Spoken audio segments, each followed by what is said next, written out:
Well, let's return to Ukraine now. And Reaney is the editor of the newspaper Lviv Today and joins us now live from Lviv. Thank you very much for joining us on the News Hour. So the city in the west of the country has been struck by the largest aerial bombardment. What can you tell us about it? Yeah, so that happened last night, about 20 hours ago. There's 10 caliber missiles were fired at the country. 7 were shot down by Ukraine's defense forces, 3 actually connected. One of them not far from my house, actually. It was a terrible blast. It killed 4 people, including a 21-year-old girl. There's over 30 people that are injured. There's still 13 in the hospital, and actually they're still searching through the rubble for survivors here. It took out dozens of buildings, a couple hundred, 250 homes, took out a couple of schools, a children's center, and it rattled the building that I'm in so much that it knocked the blinds off, and you could actually see the flash from the impact.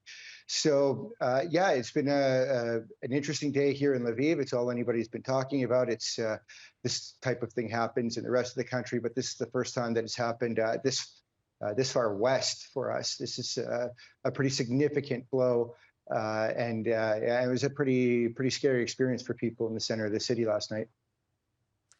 Indeed, and as you say, people's homes and lives destroyed. Russia denies targeting civilians, though, but this attack clearly pinpointed residential areas.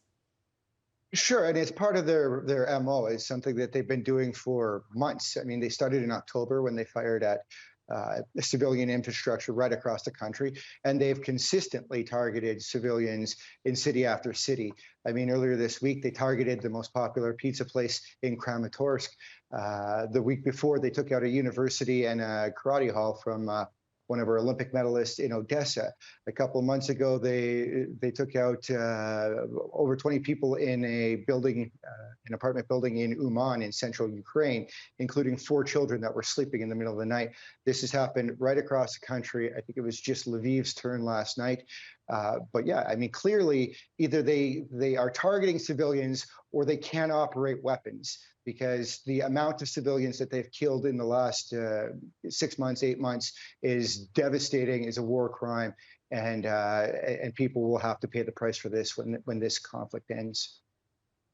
And Lee, the mystery deepens on the whereabouts of Yevgeny Prigozhin. I wanted to ask what your theory was as to what's at play here. Yeah, you know, with the Prigozhin issue, I'd like to say that there's more questions than answers at this point in time. What's happened this week has been quite fascinating. I mean, the fact that this is a man that Putin himself has labeled a traitor, and he's traveling in and out of Russia reportedly with ease. He was, again, reportedly, he was given back the weapons and the millions of dollars that were seized from his offices in St. Petersburg last week. He was given that back. But at the same time, he's being targeted by the Kremlin, by the media. There was last night, all over Russian news, was they raided his home and they were revealing embarrassing facts of things that they found in the home.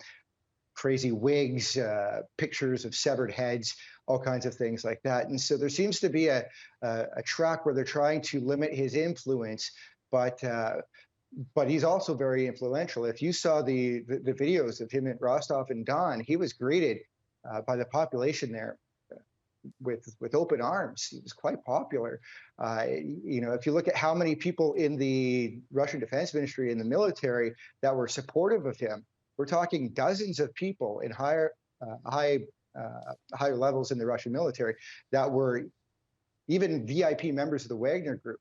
So he's clearly influential in the group, and he's clearly too big of a target for Putin to take out himself at this point in time. So it's quite interesting to see what will happen. But it's hard to say what's happening right now. This is something that, you know, it'll be easier to say after we see things play out a little bit further along. Indeed, the story continues. Reaney, editor of the newspaper Lviv Today, thank you.